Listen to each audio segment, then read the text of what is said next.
Samantala, simula po ngayong araw, may masasakyan ng Grab car ang mga pasahero sa Ninoy Aquino International Airport. Ang ibang pumapasada tuloy, nag-aalalang humina naman ang kanilang kita. Balitang hatid ni Jay Sabale.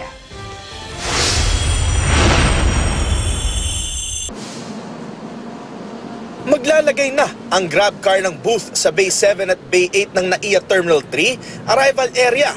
Bukas ito 24 oras. Dito lamang lalapit ang mga pasaherong may nabook na sa kanilang app, habang ang mga wala naman nabook, maaring magpabook sa kanila ng sasakyan. Nangangamba naman ang ibang rent a car na sa pagpasok ng Grab car ay hihina ang kanilang kita at baka mawalan pa sila ng trabaho. Katunayan, ayon kay Aaron Abella ng Grab car, marami na mula sa ibang car services ang lumapit para magtanong.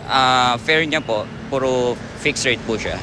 So malalaman kaagad natin kung ano yung babayaran natin. Ang pinopromote po namin dito yung safety po ng pasahero.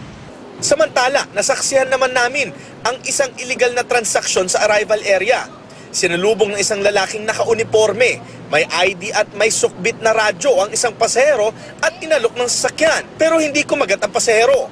Sinisingil kami ng 6:30. So papuntang Makati. Pumunta kami dito for 40 lang pala talaga. Ang pinuntahan kasi ni Julie, ang booth na may karatula kung saan mababasa ang mga approved LTFRB rates. Para maiwasan ng mga pasahero ang nag-overpricing, huwag tangkilikin ang mga taong sasalubong sa arrival area at mag-aalok ng sasakyan. Huwag din paniwalaan ang papel na nakalaminate at may nakasulat na rate. Puntahan ang mga booth na may karatula kung saan nakalista ang LTFRB rate o di kaya gumamit na lamang ng mga app tulad ng GrabCar. Jay Sabale, GMA News.